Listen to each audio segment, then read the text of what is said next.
여러분 안녕하세요.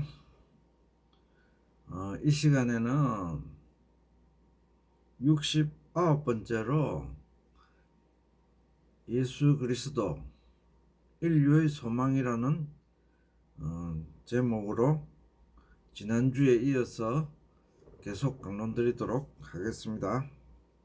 그러면 먼저 주님 가르쳐 주신 기도로서 시작하겠습니다. 하늘에 계신 우리 아버지여, 이름이 거룩히 여김을 받으시오며 나라임하옵시며 뜻이 하늘에서 이룬 것 같이 땅에서도 이루어지이다. 오늘날 우리에게 일용할 양식을 주옵시고 우리가 우리에게 죄 지은 자를 사하여 준 것 같이 우리의 죄를 사하여 주옵시고 우리를 시험에 들게 하지 마옵시고 다만 악에서 구하옵소서. 대개 나라와 권세와 영광이 아버지께 영원히 있사옵나이다. 아멘.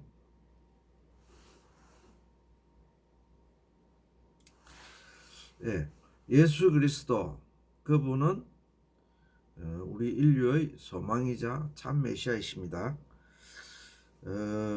그러면은 우리가 다시 구약으로 돌아가서 이스라엘은 예수님 오시기 전에 어떠했는가, 그것을 한번 살펴보도록 하겠습니다. 성서의 주역이자 하나님의 선민인 이스라엘은 어떠하였습니까? 야고보 12아들로 시작된 이스라엘 민족은 언약 백성입니다. 그들은 조상 아브라함 때로부터 하나님의 축복을 받을 것이라고 약속을 받은 민족이었습니다. 그리고 그들은 하나님을 섬기는 유일한 백성이었습니다. 그런데 그들의 역사를 되돌아보면 한시도 편할 날이 없었고 태평성대인 다윗과 솔로몬 왕 시대도 그리 편하지 못하였다가 결국 주전 586년 바벨론에 의하여 나라가 없어졌습니다. 현실적인 눈으로 바라보면 하나님의 언약 백성인 이 이스라엘이 세상을 지배하고 다스려야 하지만 도리어 망하여 지상에서 이스라엘이란 나라는 사라졌습니다. 하나님의 축복과 언약은 어찌 되었습니까? 예수님 오시기 전 약 600년간은 유다의 대혼란 시대였습니다. 나라는 없어지고 살아남은 자들은 겨우 종의 신세로 민족을 이어가고 있었습니다. 특히 선지자의 말씀이 끊어진 말라기 선지자 이후 약 400년간은 영적인 암흑 시대였습니다.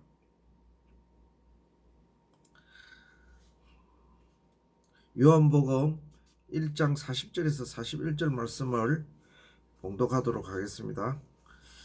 예수를 쫓는 두 사람 중에 하나는 시몬 베드로의 형제 안드레라.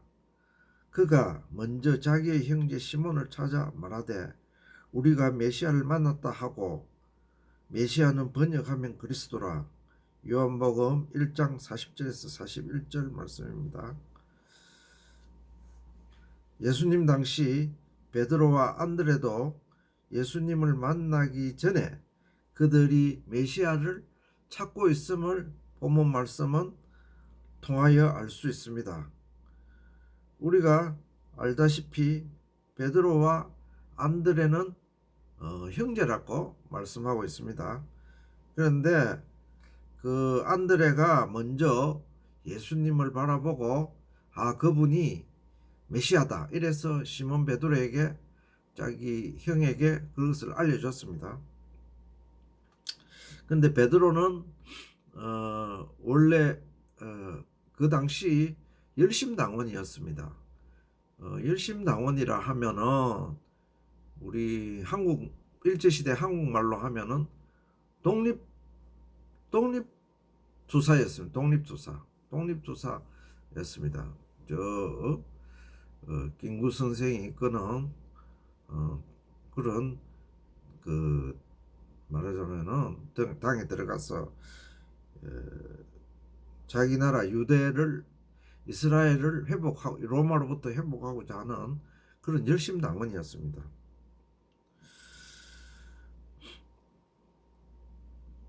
그 시대는 로마의 식민지 시대였으나 로마는 성전에서 예배를 드리는 유대민족이 예배를 드리는 행위를 허용하였고 유대 땅에 살고 있던 이스라엘 백성들에게는 수많은 제사장과 서기관, 경건한 삶을 사는 바리새인들이 있었습니다. 예, 그 당시에 예수님 시대에 예수님이 활동하던 그 시대에는 예배가 자유롭게 허용되던 시대였습니다. 로마가 통치하고 있었지만은 로마는 모든 식민지에 관용을 베푼 그런 제국이었습니다. 그래서 그 종교에 대해서 그 나라 종교에 대해서 간섭하지 않고 예배를 드리는 것을 허용했습니다. 우리나라 일제시대에도 우리가 일본이 어떻고 저떻고 하지만은 일제시대에도 일본은 우리나라 백성들이 예배당에서 예수님께 예배 드리는 것을 허용했습니다. 지금 공산주의자들하고는 틀리죠. 그러므로 그들은 영적인 면에서 보면 하나님을 섬기는 일에 있어서는 로마와는 독립적인 생활을 하고 있었습니다. 그런데 과연 사두개인들과 바리새인들이 갈급한 심정으로 메시아를 기다리고 있었을까요? 복음서에 기록된 말씀은 어떠한 경건한 생활을 하는 사람을 바리새인이라 칭합니다. 어떠한 제사장 직분도, 즉 사두개인들이 가지고 있던 제사장 직분도, 즉 어떠한 일보다 그리스도를 찾는 일보다 중요하지 않다고 말씀하고 있습니다. 즉 말하자면은 복음서에는 우리가 바리새인이 경건한 생활을 하는 하나님 앞에서 경건한 생활을 하는 바리새인이 중요하다. 제사장 직분을 가지고 있는 사두개인이 중요하다. 이렇게 말씀하지 않았습니다. 그리고 성경은 그들 종교 지도자들이 메시아를 기다리고 있었다는 기록은 기록되어 있지 않습니다. 그들도 아마 메시아가 있다, 메시아가 올 것이다라는 것은 어렴풋이 알았겠지만은 현실 세상에서 그들이 종교적인 지도자 생활을 누리고 있었기 때문에 예루살렘 종교 지도자들은 메시아를 그렇게 기다리지 않았습니다. 즉 그들에게는 지금의 상황으로 하나님께 예배드리고 백성에게 존중받았기에 메시아는 그리 중요한 사항이 아니었습니다. 예, 메시아 찾는 일이 또 메시아가 나타났다는 일이 그들에게는 그래 크게 중요한 일이 아닙니다. 왜? 현실 생활에서 잘 먹고 잘 살았으니까요. 그러나 많은 이스라엘 백성들, 특히 아픈 이들과 빈곤층, 비권력층의 생활은 고달파 그들은 절실히 메시아를 기다리고 있었습니다. 전번 시간에도 말씀드렸지만 이 세상에서 메시아를 기다리는 부류는 거의 결정되어 있습니다. 즉 세상 삶에 지치고 고달프고 세상에서 희망이 별로 보이지 않는 밑바닥 삶을 사는 그러한 사람들에게 메시아가 간절히 요구되었고 저 상류층이나 호의호식하고 말하자면 잘나가는 인생들에게는 메시아는 그들이 열심히 찾는 그러한 사람이 아니었습니다.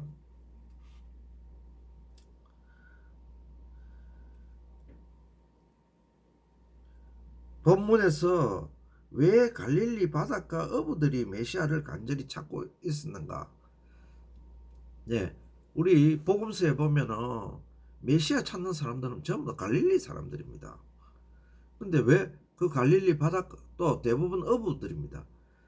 그들이 예수님의 12 제자가 되었지만은 그들이 왜 그렇게 간절히 예수님 오시기 전부터 예수님을 찾았을까요? 그들이 생활이 어려웠기 때문에 그렇습니다. 밑바닥 생활이었기 때문에 이것을 탈피할 방안, 즉 이 세상에서는 별 희망이 없다. 예, 저 베드로도 독립당원으로서 열심당원으로서 이스라엘 회복을 위하여 독립운동을 벌이고 있었지만은 그도 메시아를 찾고 있었습니다.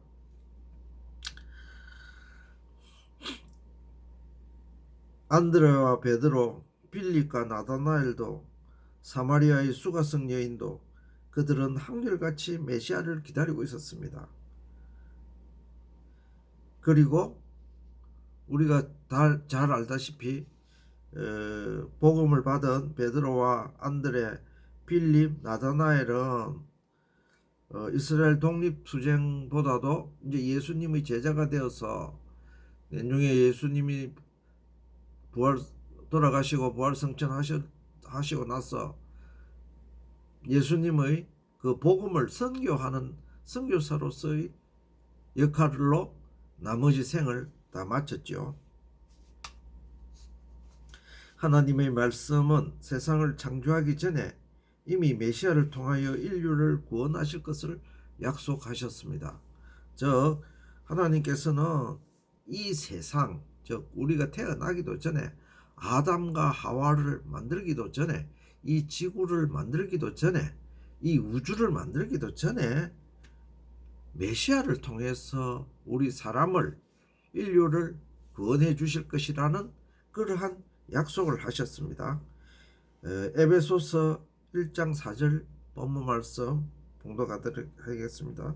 창세전에 그리스도 안에서 우리를 택하사. 창세전에, 이 말씀이 아주 중요한 건데, 창세 즉 세상을 만들기 전에 그리스도 안에서 우리 사람은 그때 태어나지도 않았죠. 벌써 그리스도 안에서 우리를 택했다. 예수님 안에서 우리를 택했다. 이렇게 말씀하십니다. 또 에베소서 3장 9절에서 11절 말씀입니다. 영원부터 만물을 창조하신 하나님 속에 감추었던 비밀의 경륜이 중약하고요. 곧 영원부터 우리 주 예수 그리스도 안에서 예정하신 뜻대로 하신 것이라. 이 비밀의 여기 본문의 비밀의 경륜은 예수 그리스도, 즉 메시아 그리스도를 통하여 인류를 구원하실 이 내용이 예정하신 영원부터 이렇게 비밀로 감춰왔다. 이렇게 기록되어 있습니다.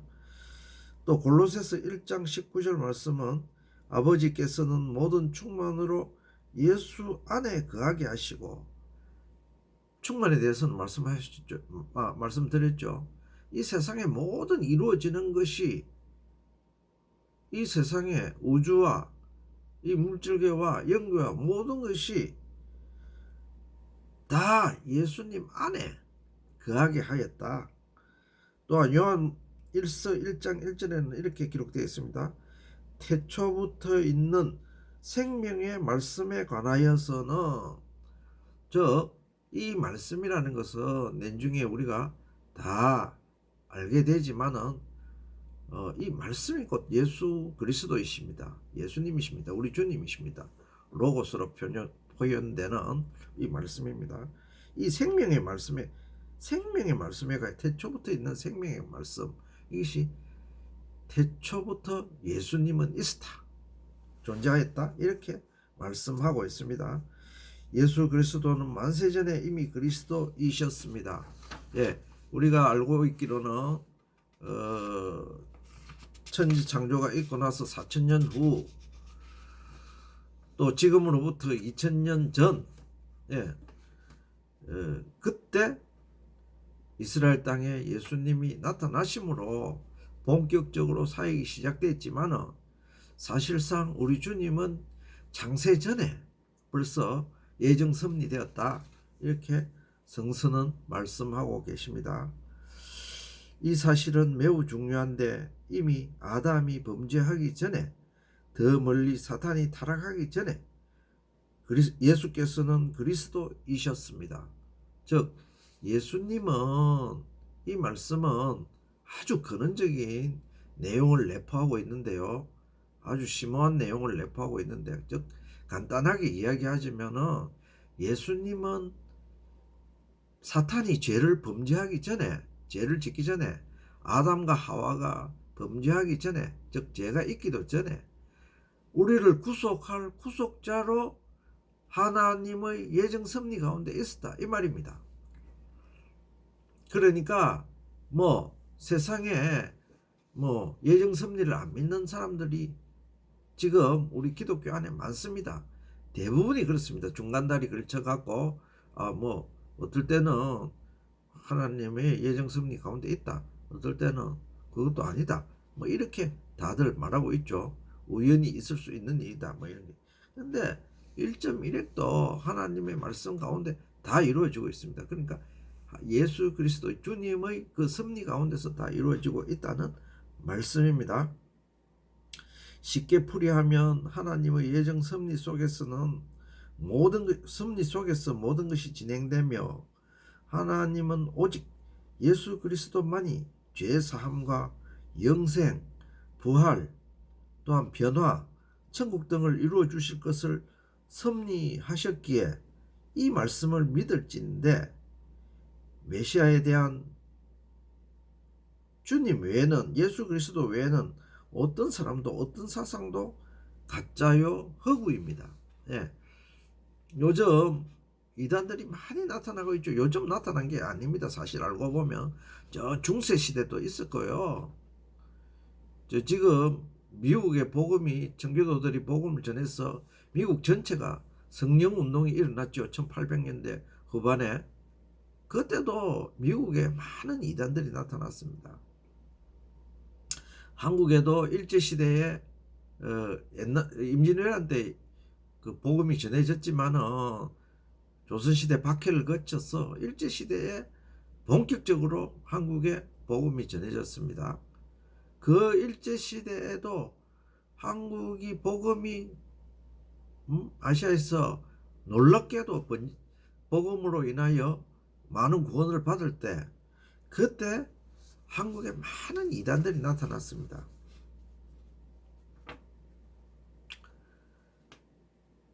결국은 뭐 말씀을 놀랍게 전한다, 뭐 어쩌다 듣잖아, 뭐 능력이 하다, 뭐 신유의 은사를 받아서 뭐 안전병이가 일어섰다, 아주 뭐 여러 가지 일들이 많았었지만은 그 결과가 우리 신자들은 똑똑해야 됩니다. 바보가 되어서는 안 됩니다. 오직 예수님께 믿음이 정해져야 됩니다. 반석으로. 거기서 삐껴나가면은 우리는 실족할 수밖에 없습니다. 그죠? 그 사람들이 눈에 보이고 그 언변이 얼마나 좋은지, 또 성경 해석을 얼마나 잘하는지 다 넘어가게 되어 있습니다. 그래서 결국은 자기 자신을 숭배하고 또 돈을 사랑하기 때문에 돈 가져온나 헌금 많이 해라, 뭐 11조 많이 해라, 이런 식으로 해서 다 지 사리 사욕 채우기에 바빴습니다. 그리고 그가 우리가 알고 대표적인 이단인 문선명이나 박태선이나 마찬가지입니다. 그 사람들이 젊었을 때 믿음이 얼마나 좋았습니까?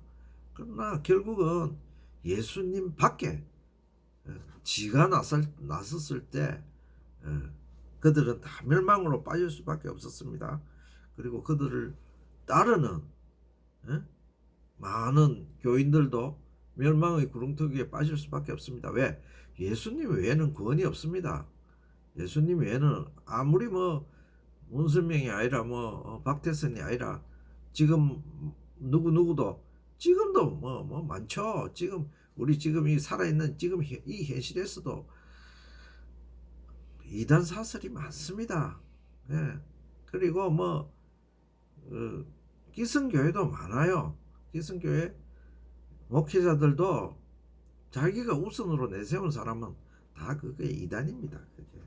그게 예수님에 대한 그거 외에는 다 이단이죠.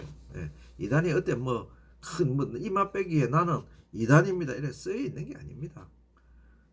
아무리 큰 교회 또 큰 많은 사람 대중들이 교인들이 따른다 해서 그 사람이 그 사람은 이단이 아니고 진짜다 이렇게 그 설교하는 거 그 들어보면은 또 그 사람이 요구하는 행위를 들어보면은 우리가 알 수 있습니다. 그러니까 지금 이 말세 시대에 이단 사설들이 마귀가 우는 사자처럼 우리들의 영혼을 노리고 있습니다. 그죠? 그거는 본인들은 그렇게 그 몽둥이들은 잘 모릅니다. 자기가 마귀의 씨였는지도 잘 몰라요. 그래. 다시 복음서 시작 부분으로 돌아가서 제자들이 메시아를 만났다고 기뻐하는 것, 이 말씀을 역설적으로 해석하면 사람은 어떠한 노력과 헌신으로도 인간을 구원할 수 없다는 것을 믿는 이는 메시아를 기다리고 있을 것이고, 그 반대로 사람에게 희망을 두거나 현실에 안주하는 사람은 별로 메시아를 기다리지 않았을 것입니다. 그 사람들이 갈릴리 바닷가 어부들이 엄청 예수님을 만나고 기뻐했습니다. 왜?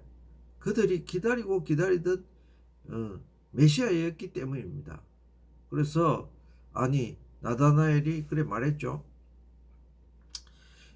그 빌립이 나 예수님을 메시아를 만났다, 그리스도를 만났다, 메시아를 만났다 이래 하니까 그 누구? 그 사람이 있는데 이래 하니까 그 사람은 그 목수의 아들 예수다. 나사렛 동네 목수의 아들 예수다 이라니까 나다나엘이 그랬죠. 나사렛에서 무슨 선한 것이 나오겠노? 그만큼 나사렛 동네가 후지고 볼품 없었고 참 세상적으로는 아무런 가치 없는 동네였다. 빈민들이 살고 있는 그런 동네, 배우지 못한 사람들이 살고 있는 동네였다는 것을 말씀하고 있습니다.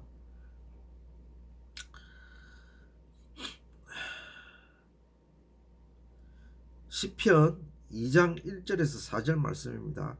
어찌하여 열왕이 분노하며 민족들이 허사를 경영하는고, 세상의 군왕들이 나서며 관원들이 서로 꾀하며 여호와와 그 기름 받은 자를 대적하며 우리가 그 맨 것을 끊고 그 결박을 벗어버리자 하도다. 하늘에 계신 자가 웃으시며 주께서 저희를 비웃으시리로다. 시편 2장 1절에서 4절 말씀입니다. 하나님의 말씀은 인간이 하는 모든 것이 허사를 경영하는 것이라고 말씀하고 계십니다. 그리스도론의 핵심은 인류의 미래를 사람이 아닌 오직 예수 그리스도께서 구원의 세계로 이끄실 것을 믿는 것이 핵심 사상입니다. 기독교의 핵심 사상은 오직 예수 우리 주님께서 우리의 미래를 책임지시고 다 이끌어 주실 것이라는 것을 믿는 것이 핵심 사상입니다. 왜 하나님께서는 전능하신 신으로 사람을 직접 구원하지 않으시고 메시아라는 중보자를 세웠을 것일까? 이게 대해서 여러분이 한번 생각 안 해보셨습니까? 왜 여호와 하나님께서 직접 인류를 구원하시지 왜 메시아를 통하여 인류를 구원하실까? 이렇게 생각 한 번쯤은 했을 것입니다. 그 답은 구약 성서를 통하여 증거가 되어 있습니다. 출애굽기 20장 19절 말씀입니다. 모세에게 이르되 당신이 우리에게 말씀하소서 우리가 들으리이다. 하나님이 우리에게 말씀하시지 말게 하소서 우리가 죽을까 하나이다. 시내산에서 하나님이 직접 말씀하시면 이 사람들 두려워서 귀를 막고 막 벌벌 떨었습니다. 하나님은 신이십니다. 인간과 신이 진짜 정식으로는 교류할 수가 없어요. 그래서 중보자 모세를 내세워서 모세를 통하여 말씀하도록 이 백성들이 지금 족장들이나 백성들이 요구하고 있는 것입니다. 왜? 하나님과 직접 말씀하면 무서워서 죽을 뿐이니까요. 출애굽 없이 이스라엘 민족은 하나님의 백성이지만 그리스도께 어긴 모세를 통하여 하나님의 말씀을 들으려고 하였습니다. 자, 이 시내산에서 일어난 일은 모형입니다. 그죠? 우리 모세, 율법 이건 다 모형이라 했죠. 그리스도를 나타내는 모형입니다. 이 말씀은 사람에게는 메시아, 사람이신 그리스도가 필요하다는 것을 나타내 주십니다. 왜냐하면 인간과 신이 직접 교통하여 대화하면 죽기 때문입니다. 그리스도께서 왜 인간으로 오셔야 하는 이유는 명백합니다. 결코 신과 사람은 같은 동류가 아니기 때문입니다. 즉 사람은 사람끼리 소통하고 신은 신끼리 소통하지, 신과 사람, 말과 사람, 저 황새와 사람 이렇게 소통하지 않는다 이 말입니다. 하나님의 직접 통치와 직접 말씀을 받은 이스라엘은 결국 하나님을 믿지 못하여 멸망을 당하였음은 구약 성서는 기록하고 있습니다. 율법을 받아서 1500년 동안 율법 받는 민족은 세상에서 아무도 없습니다. 이스라엘 민족밖에 없었습니다. 하나님께로부터 직접 율법을 받은, 그러나 그것을 받은 이스라엘 민족은 BC 586년 바벨론의 느부갓네살 왕에 의해서 나라가 없어졌습니다. 요한복음 3장 16절 하나님이 세상을 이처럼 사랑하사 독생자를 주셨으니 이는 저를 믿는 자마다 멸망치 않고 영생을 얻게 하려 하심이라. 자, 하나님이 세상에 누구를 줬습니까? 믿고 멸망치 않고 영생을 받게 할 사람을 줬는데 그 사람은 예수 그리스도이시고 그 사람은 하나님의 아들이신 독생자, 즉 하나님의 유일하신 아들이시다. 그 사람인 예수 그리스도를 믿으면 멸망치 않고 영생을 얻게 하려 한다. 그 말씀입니다. 또한 디모데전서 2장 5절 말씀입니다. 하나님은 한 분이시요 또 하나님과 사람 사이의 중보도 한 분이시니 곧 사람이신 예수 그리스도라. 예, 우리의 메시아는 사람입니다. 신이 아닙니다. 완전한 사람입니다. 즉 완전한 사람이신 예수 그리스도를 믿는 것이 그 메시아를 믿는 것입니다. 그 메시아를 믿어서 우리가 구원을 얻는 것입니다. 그것이 하나님의 방편입니다. 여호와 하나님께서 직접 불꽃으로 나타나지 아니하시고 사람으로 나타나서 사람으로 나타난 게 아니고 사람이 되어서 사람이신 예수 그리스도를 믿는 것이 우리의 구원 방편입니다. 구약은 거대한 예표입니다.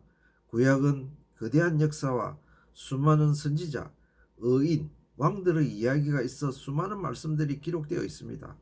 그러나 구약이 말씀하고자 하는 뜻은 한마디로 요약하면 왜 예수 그리스도가 필요하며 이 땅에 사람으로 오셔야 하는지입니다. 이 말씀은 언뜻 이해하기 어려운 부분이나 하나님께서 구약 주심의 목적이 예수 그리스도를 안내하였기에 그러합니다. 자, 구약에서 일어나는 모든 일들은 우리들에게 사람이신 예수 그리스도 중보자가 필요하다는 것을 나타내 주시기 위해서 그렇게 했습니다. 하나님께서는 요한복음 3장 16절을 통하여 우리 사람을 너무 사랑하시어 사람이신 예수 그리스도를 우리에게 주셨고 하나님 자신과 사람을 중보할 중보자로 예수 그리스도를 삼으셨습니다. 우리 이 내용은 우리가 다 알죠. 또 놀라운 사실은 사람으로 오신 예수 그리스도의 본질은 바로 하나님 자신이라는 것을 이사야 9장 6절을 통하여 알려주셨습니다. 이 부분은 참 좀 난해한 부분인데요. 여호와 하나님께서 인류를 구원하시기 위하여 자기 자신, 즉 하나님 자신이 이 땅에 내려온 그 사람을 우리가 예수 그리스도라 부릅니다. 또 그 사람을 하나님께서 중보자로 세우셨는데요. 그 내용의 본질은 하나님 자신이었다는 것입니다. 이 내용은 좀 사실 좀 어려운 부분입니다. 그 내용이 이사야 9장 6절에 기록되어 있습니다. 하나님을 직접 믿은 이스라엘은 넘어졌고 망하였습니다. 말씀드렸죠. 여호와 하나님을 직접 믿은 이스라엘은 결국 그 구원을 받지 못하고 다 넘어져서 망하였습니다. 이제 새 언약인 신약을 통하여 예수 그리스도를 통하여 구원과 생명과 소망과 천국의 열쇠를 이방이 받게 되었고, 자, 이스라엘이 넘어지는 바람에 그 복음이 이방으로 넘어왔죠. 그래서 이방에 큰 축복이 넘어왔습니다. 그건 뭐냐? 예수님을 우리 구주로 믿는 그 축복입니다. 그 예수님을 통하여 구원과 생명과 소망과 천국을 우리는 가지게 되었습니다. 그리고 이 복음은 지금 지구를 한 바퀴 돌아 아시아 땅, 한국 땅에도 오게 되었습니다. 그래서 주님을 그리스도로 믿는 놀라운 하나님의 은혜와 자비를 지금 우리들은 깨닫게 되고 감사하게 되고 하나님의 은혜의 놀라움을 표하게 되는 것입니다. 네, 이번 시간은 마치도록 하고 다음 시간에는 예수 그리스도 참 메시아, 왜 주님께서 이 세상에 지금 메시아들이 많죠. 맞는데 우리가 딱 구분해서 예수님만이 참 메시아이다, 이것을 다음 시간에 우리가 공부해 보도록 하겠습니다. 그러면 여러분 다음 시간까지 안녕히 계세요.